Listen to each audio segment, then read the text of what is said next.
New York, once the most futuristic city on the planet, is showing its age. There's over 1,000 kilometers of subway and it runs 24/7. But much of the network's over a century old. One of Manhattan's most important stations, South Ferry, is a cramped, creaking bottleneck. It has to be replaced. But they're having to blast the new station out of solid rock using high explosives. In one of the world's most densely packed cities. Excuse me, where are we? I don't know. It's a New York construction nightmare, and they're running out of time.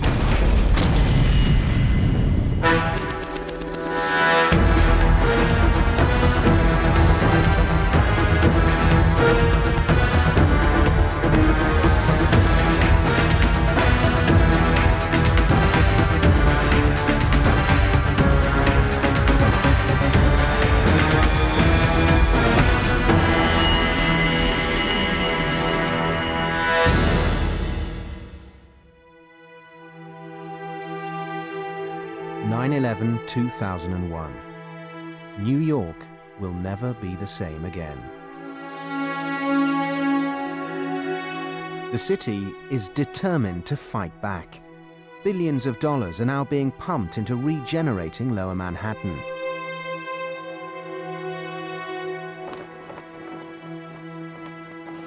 MTA Chief Engineer Joe Traynor is in charge of rebuilding the subways. For Joe, it's personal. He saw the towers fall. It was something that's like a photograph in my mind that I probably will never forget. Just an unbelievably painful experience, and now we're seeing something rise from the ashes.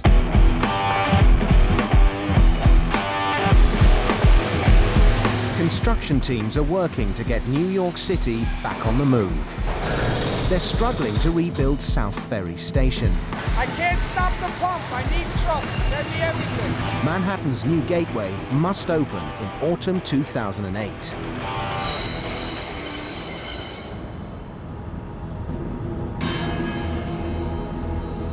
Every morning, tens of thousands take the boat from the suburbs to the world's financial capital.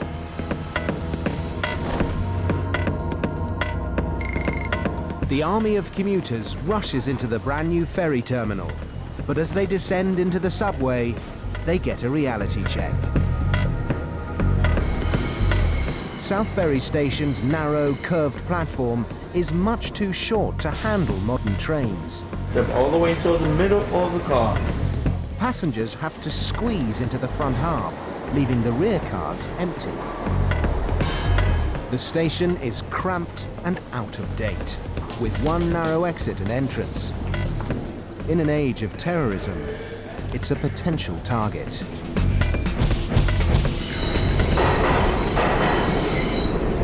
Rebuilding South Ferry is one of the biggest engineering challenges in the USA today. The plan is to replace the old station and the loop line connecting it to the network. The problem is that they have to build the new station under the loop line, excavating a half-kilometer-long tunnel to join it up with the number 1 line to the north. What's more, there's another line, the 4-5, running straight through the site. And it all has to be done without disrupting one of Manhattan's busiest stations. They've reached a critical stage. They're pushing to clear the remaining rock from the long trench that will house the new station and approach tunnel. It's taking them much longer than expected. It's going to be a battle to hit the 2008 deadline. The problem? They're dealing with one of the hardest rocks on the planet. It's called Manhattan schist and was forged over 450 million years ago by volcanic activity. There's only one surefire way of clearing thousands of tons of schist while keeping to the punishing schedule.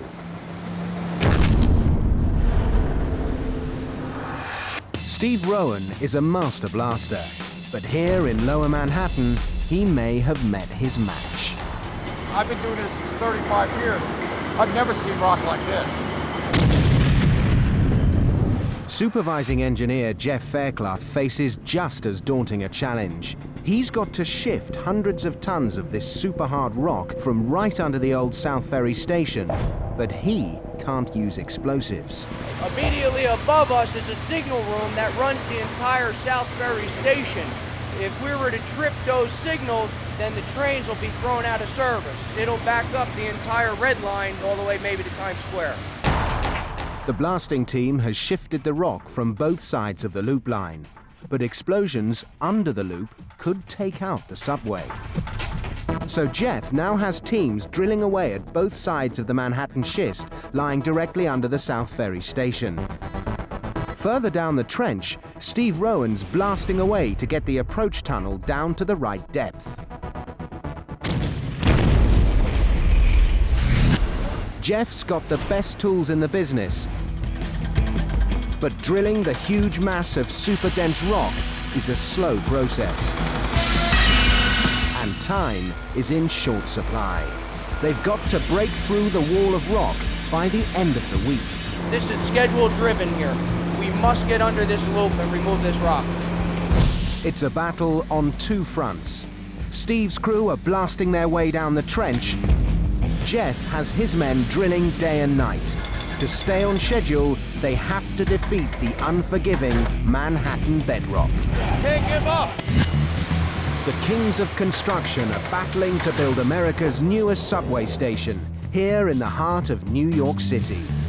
Jeff Fairclough is struggling to build the new station right underneath the existing one. He's facing a solid rock wall. Blasting would close down the current station, so Jeff has to get out the drill.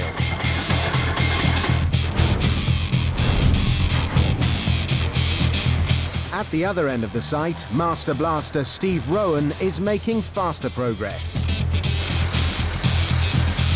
But he's got a problem. If you fire explosives in the heart of New York, you can easily injure passers-by. It's a lot more crowded here than in his native New Jersey. There's not much room for error here. You know, you have a problem, you've got skyscrapers out there. If you're over where I am and a rock gets in the air, you know, chances are it's gonna come down. You're not gonna hit anybody. Here, The blast teams have already faced serious problems. A recent explosion sent fragments of rock flying out of the trench, hitting a nearby bank and shattering the windows of the brand new Staten Island ferry terminal. Protection nets now cover that section of the site to make sure no one gets hurt. Steve's working beneath a park crammed with tourists and office workers. New York is still a nervous city. It's no place for stray explosions. And Steve has one more problem on his mind. you can't go crazy with the explosives because you got a live subway here. Just a few meters behind the rock wall is the 4-5 line that carries tens of thousands of passengers between Manhattan and Brooklyn. If Steve gets his maths wrong, his blast could take out a crowded train. Keeping the subway running is also giving Jeff Fairclough a major headache. He's got teams drilling under the South Ferry loop from both sides, and he's confident they'll break through by this weekend. What? Hoping to punch through by Sunday. Jeff's optimism is short-lived. One of his main drills has broken down. It's more lost time. About 6 hours of downtime will cost me a half a shift. It's a setback. Any problem, any downtime, is hopefully back up and running this afternoon. Down the tunnel, Steve Rowan is also facing mechanical problems. He uses a drill to bore holes for his explosive charges. Now it's overheated. It's a tough environment. You got a lot of smoke, a lot of dust. Filters get clogged, particles get into fuel. Bunch of stuff. It's definitely hard on the equipment, a job like this. Steve's crew have to kick their heels. while all around, excavators carry on clearing hundreds of tons of rubble from the trench.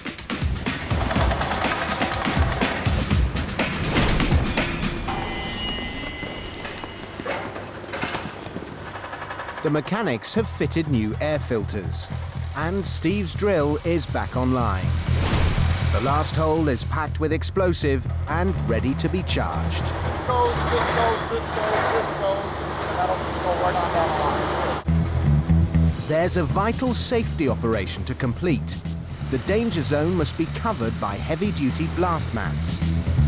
These 4-ton blankets of steel and rubber should stop rock fragments firing out of the hole.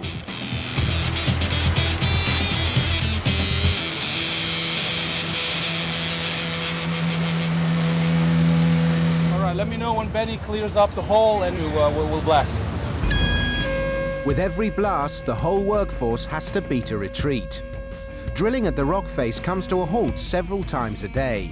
Interruptions that Jeff can do without. Little stressful, always working within the time constraints of the transit authority. When we can work, can't work. Up top, the people in the park have to be kept well back. Stay back, please. Whether they like it or not. Walk back, buddy. Walk Just back. leave the open over here. Walk back right now, buddy. I'm just asking. This is I'm not kidding. I don't have the time. Walk back.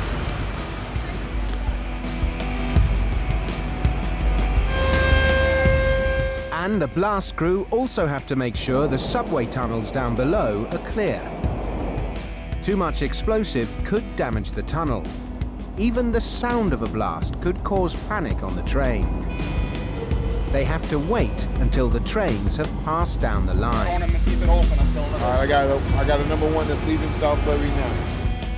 The delay makes Steve jumpy.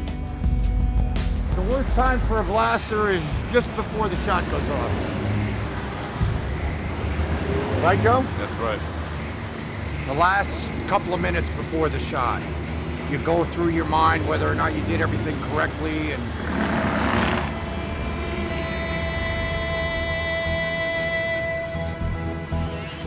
Wait for the next train and let me know, please. Second horn, Mike.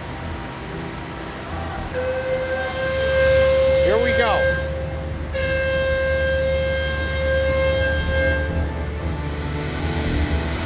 Fire in the hole.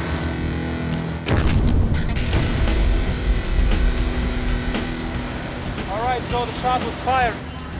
Yeah.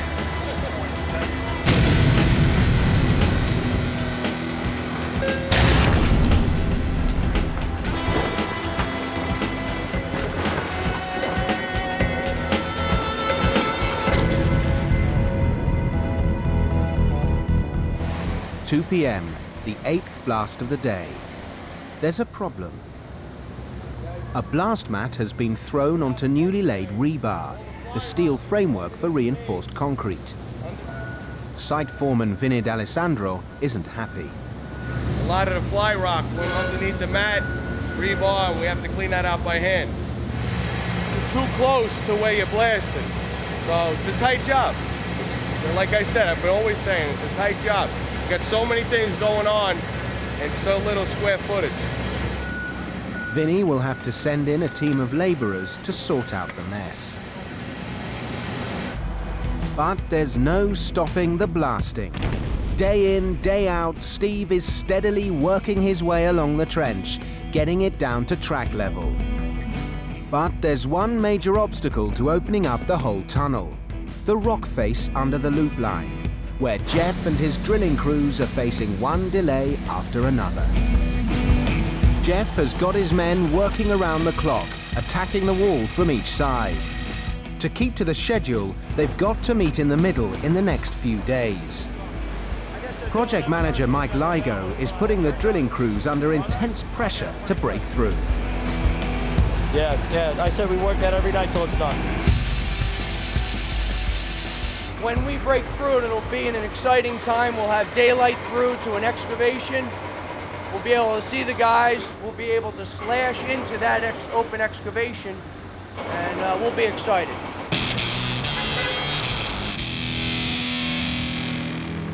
The rock wall is blocking progress. But the team can now start laying the massive concrete that will cover the walls and floor of the half-kilometre tunnel. The new station will be built here. They're down to the right depth. It's time to lay rebar for the concrete flooring.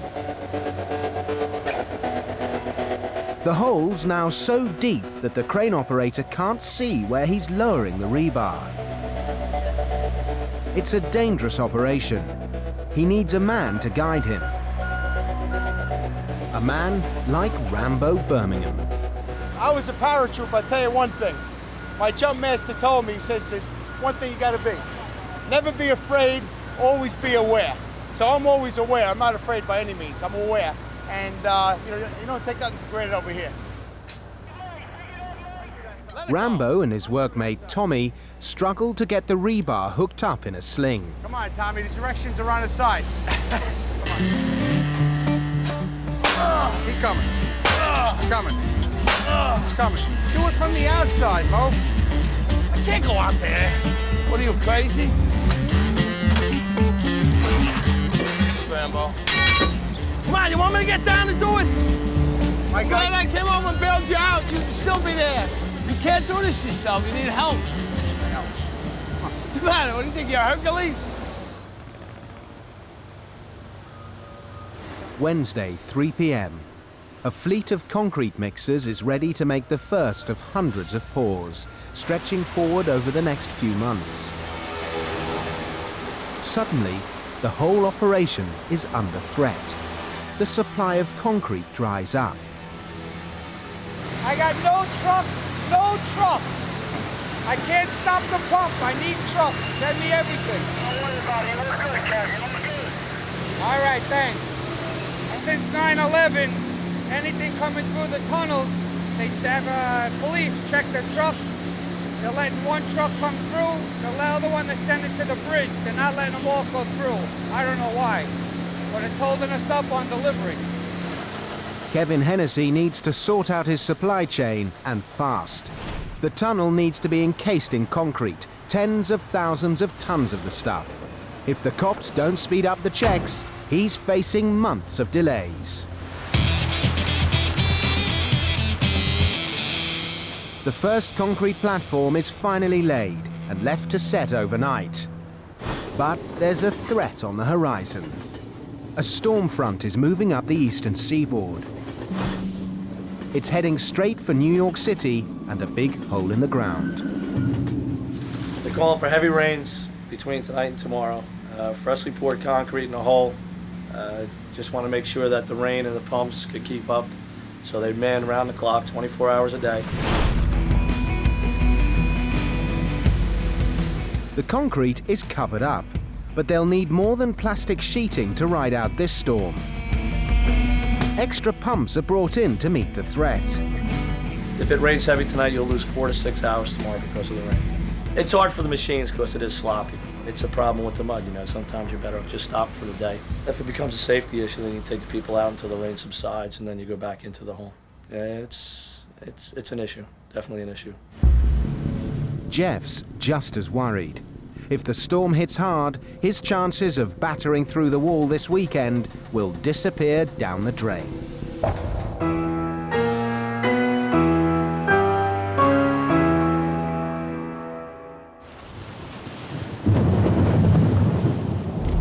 The next morning, the full force of the storm hits New York City. Torrential rain and high winds lash the site.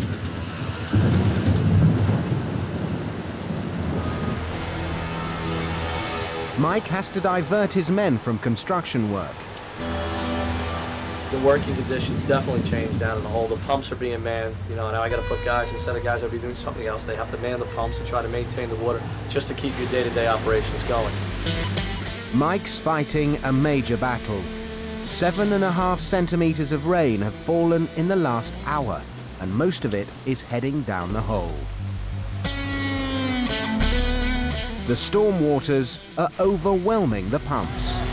Yeah, make sure we keep this pump hooked up by the 963. We're getting water. The torrential downpour has turned the site into a quagmire. The drilling machines tackling the rock face under the loop are bogged down.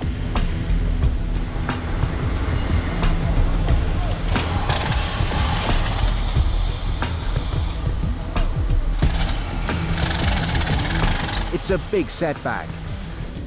Hopes for a breakthrough this weekend are fading fast.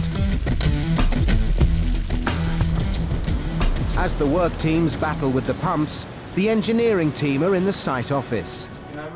It's Thursday morning, their most important meeting of the week.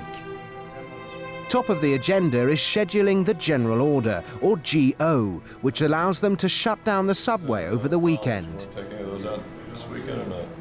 Keep it simple. There's no blasting this weekend, so Jeff's team can hammer away at the rock wall without interruptions.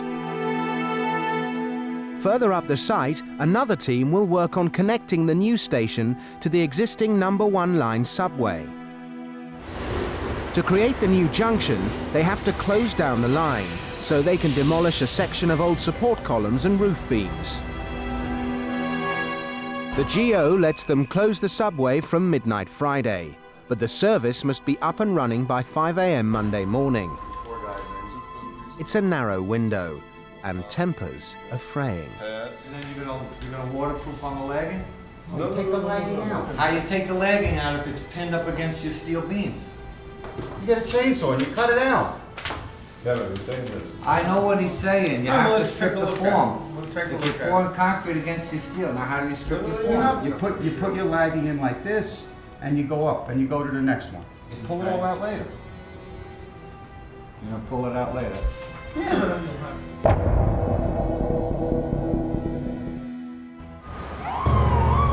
11 p.m. Friday.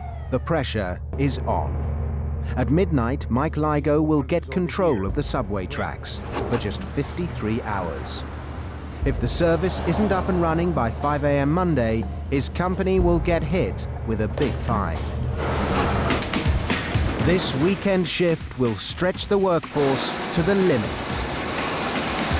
The site will be running non-stop. You guys are working like a bunch of assholes! Men and machines will have to work flat out to get the job done. The kings of construction are battling to build a new subway station in downtown Manhattan. Work is delayed as a storm rocks the site, and they're still pounding away at a solid rock wall that refuses to crack.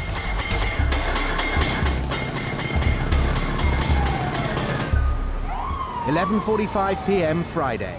Mike Ligo assembles the weekend shift. They're getting ready to demolish a section of subway tunnel where the new station approach will connect up.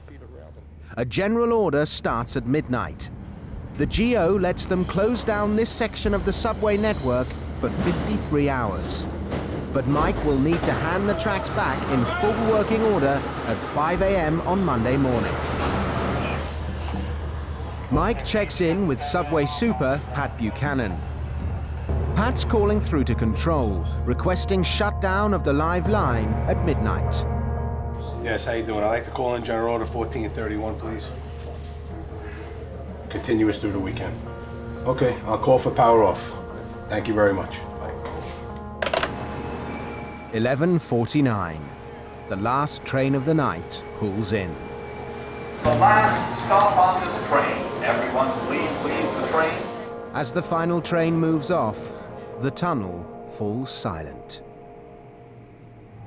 It's quiet down here, but hazardous. 6,000 volts still run through the third rail. If you touched it, the shock would kill you instantly. We're gonna watch this board here. This is our third rail indicator. When these lights go on, it tells you the power's off on the tracks. Once we get that, we tell Mike and he goes down on the tracks, he's good to go. Up above, Mike's crew are ready to swing into action.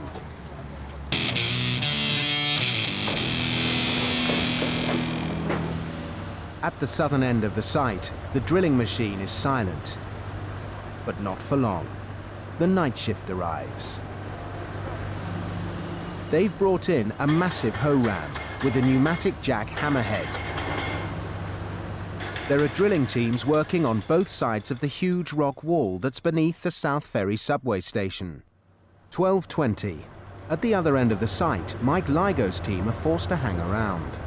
Make sure you don't go anywhere, right, Kojo? Hey, Courtney, come back, Courtney.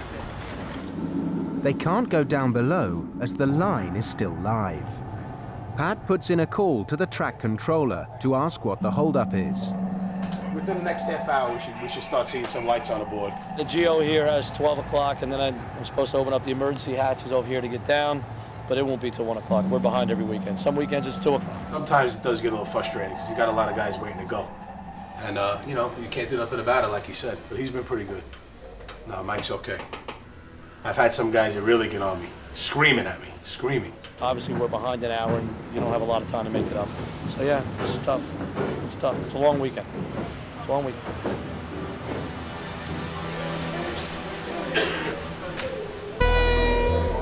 A frustrated Mike Ligo makes yet another trip down to Pat Buchanan to check on progress, if any. So it says from midnight. It'll be 1 o'clock. Yeah, they don't care about Monday morning when it comes to if I'm an hour or 2 hours late. They want what happened over the weekend. But other than that, nothing you can do, man. Finally, at 12:55, red dots light up the board. There you go, Mike. Power off. 5 to 1. You got it, Mike. Thank you. Ready to go. Yep, ready to go. Thank you. All right. Mike springs into action. He's now running over an hour late and is anxious to make up for lost time. Going down, guys. He gives his crew the go-ahead and heads down the emergency hatch. Over at Battery Place, the road plates can now be lifted, exposing the subway lines below. This is where the construction team will build a junction, connecting the existing number 1 line with the approach tunnel to the new station. To make the connection, the work gangs have to demolish this stretch of roof beams and supporting columns. By 2:30, the next hour and a half or so, you see all the machines being lowered in the hole. They should be hammering by 3 o'clock. 3 hours after the last train moved out, the work gangs are in position. Shifts of men will now work non-stop through the weekend until early Monday morning.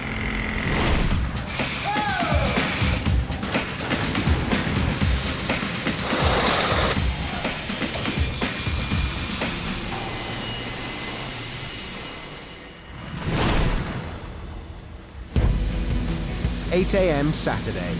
The rock wall under the loop is taking a pounding. Jeff and his team have got less than 40 hours to break through. It's frustrating. It's slow and steady, but we're getting there. We're seeing the end. With blasting suspended over the weekend, the drill crews know it's down to them. They can hammer away at the wall without stopping.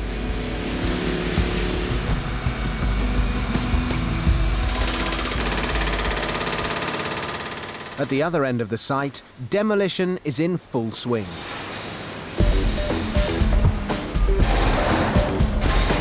Small mobile jackhammers are smashing out the concrete roofs and walls of the subway tunnel. The men have to keep up with the furious pace set by the drills.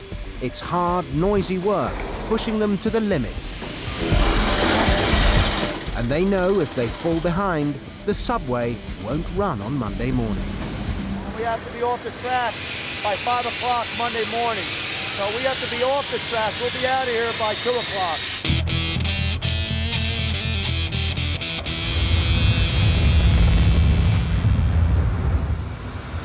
Once the concrete has been stripped from the beams and columns, the steel crew go into action.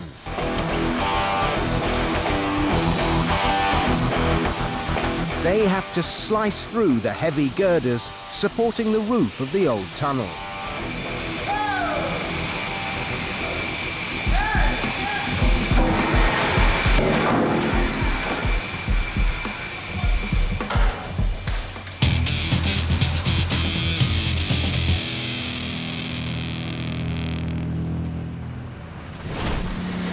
Back at the rock face, the drilling teams are within a metre of breakthrough.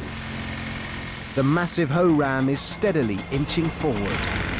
Now, though, it has to be manoeuvred between the forest of steel supports holding up the century-old subway tunnel.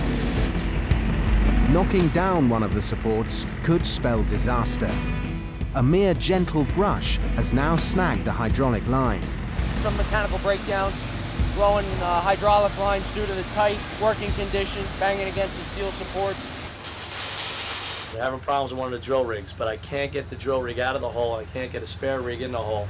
So they had to take hydraulic lines off, take the hydraulic lines, get them remade, and then bring them back and try to repair the drill rig. So I'm losing probably almost half a shift to 3/4 a shift today, just because I can't get the drill rig out and put a spare back in the hole. Down in the tunnel, the laborers are struggling with the rubble. These guys have been working at full throttle for hours, but foreman Bobby Hamill has to push them on. Debris is building up on the track, and he's hours behind schedule. You guys are working like a bunch of assholes today.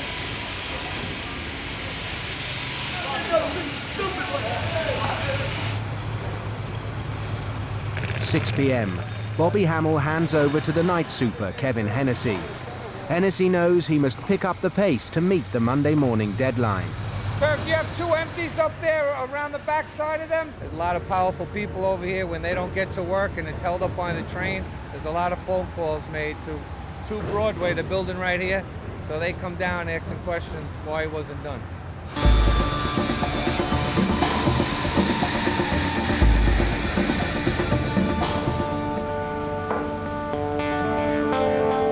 As night falls, Hennessy gets the call all foremen dread. One of his men is down.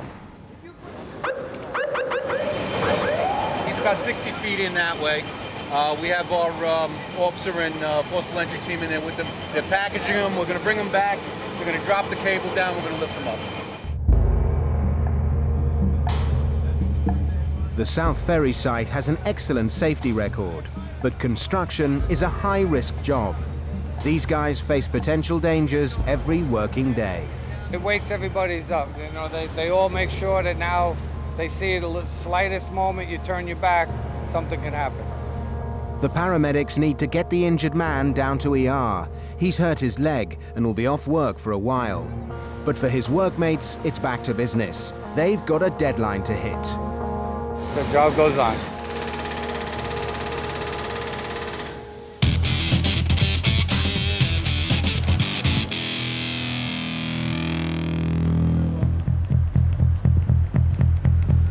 Sunday morning, Jeff Fairclough gets the call he's been waiting for. He's breaking through right now. He told me to tell him on the other side. Jeff has teams working on both sides of the wall, and they're getting closer and closer to each other. We anticipate breaking through to the other's excavation underneath the loop this shift within the next hour or so. But once again, the hydraulic line snags on a support pile. The rock wall isn't going down without a fight. Jeff needs it fixed, and fast if he's to break through this weekend.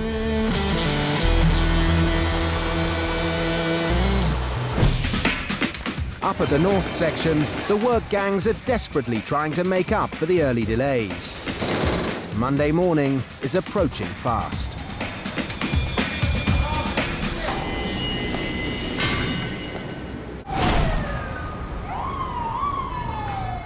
8:55 p.m. Sunday. Foreman Vinny D'Alessandro is running the final shift.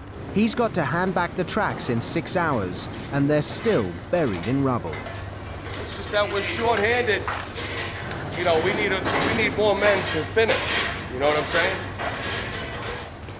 Vinny's team have got to get this track cleared. The Transit Authority are running a test train at 3 a.m. Vinny remembers the last time the deadline was missed. He doesn't want a repeat performance. One time we were 23 hours late. We get a big fine. Everybody that's supposed to be on a train that morning has to be bussed. So.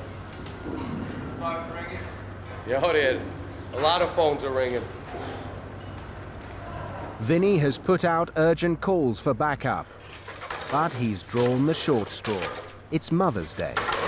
Well, everybody was out drinking with their moms or whatever, you know, and you make a phone call right now, everybody had dinner, had some wine or whatever, and it's pretty hard to get somebody here right now. Vinny's band of men are on their own. They'll have to work flat out to stand any chance of hitting the deadline.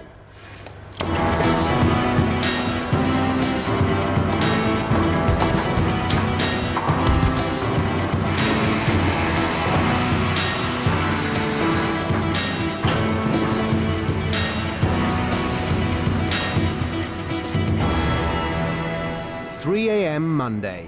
Vinny's gang have finished the job. Just. The test train is ready to go. Running a full-length train is the only way of finding out if the track is safe for the Monday morning rush hour. Pat Buchanan and a team of inspectors from the MTA board the train. If anything goes wrong on this trip, it had better be minor. There's less than 2 hours before the subway opens at 5.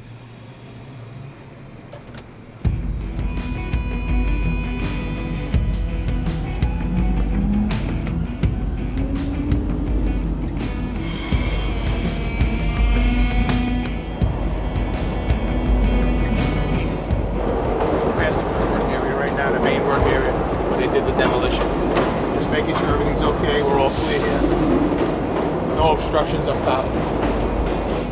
Vinny's team have done their job. There'll be no angry phone calls this Monday morning. Another successful weekend.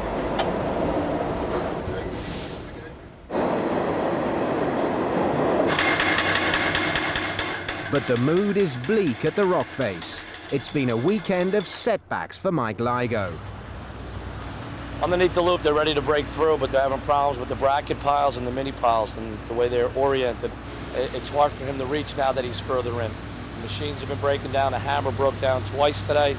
Hopefully he'll get enough done tonight, so tomorrow they'll be able to break through during the day.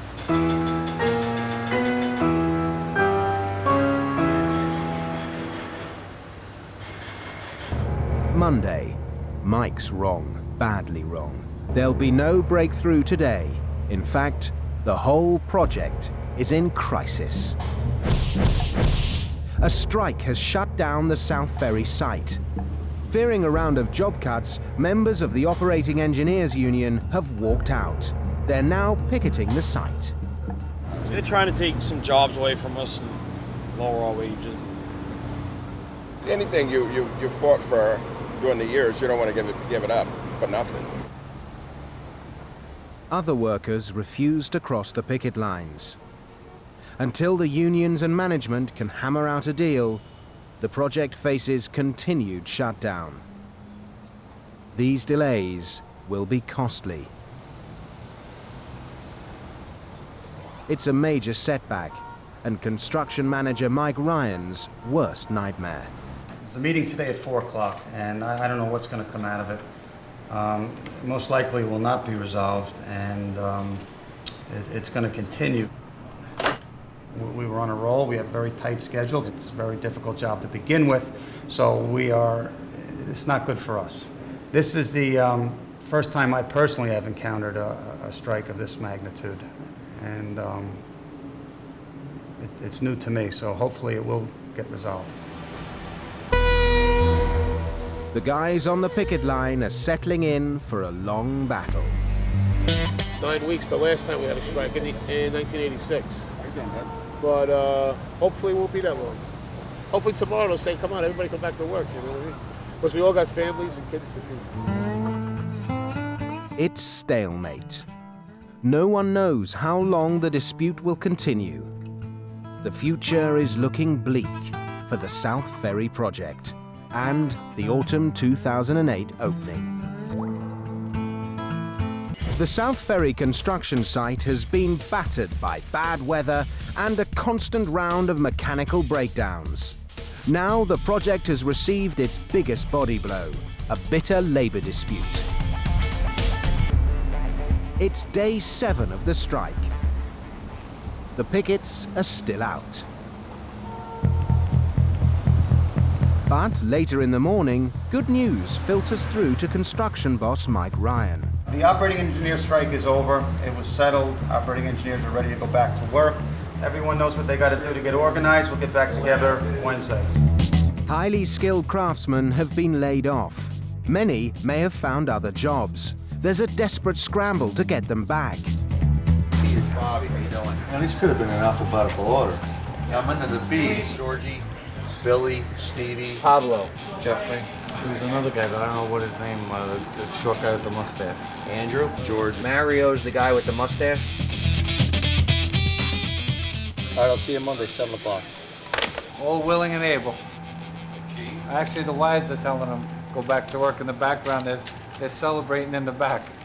All right. Yeah, it's working out.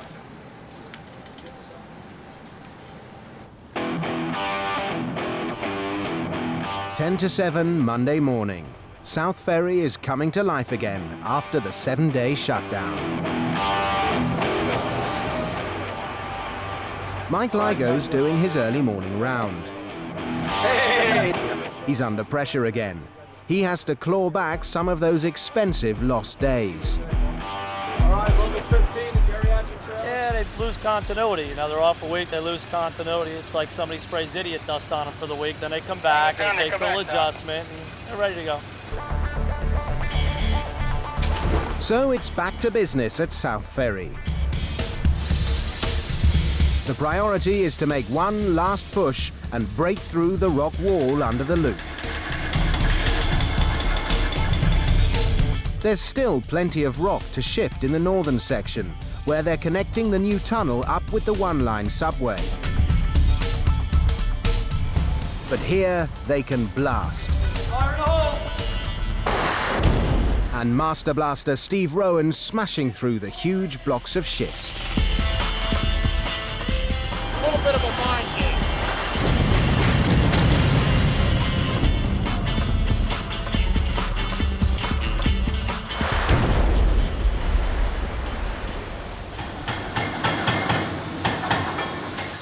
Under the loop, progress is slower. The night shift are pounding away at the rock wall. It's 1:35 a.m. Mike Ligo gets a call from the guys down in the hole. All right, I'll catch you in a little bit. About 5 minutes ago, said they broke a hole through the loop, underneath the loop, maybe a 1x1 patch. So I'm gonna go down, take a look at it, see what's up. Even if it's a small hole, it's definitely a moral victory. He's hoping it's not another false alarm.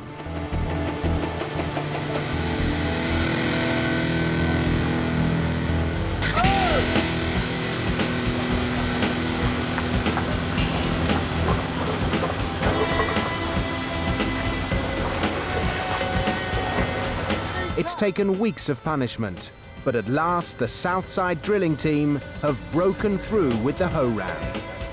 It's a victory. 2 weeks, a lot of hard work, a lot of hard rock. We finally got a hole. Feels good. And it was on my shift, so it was even better.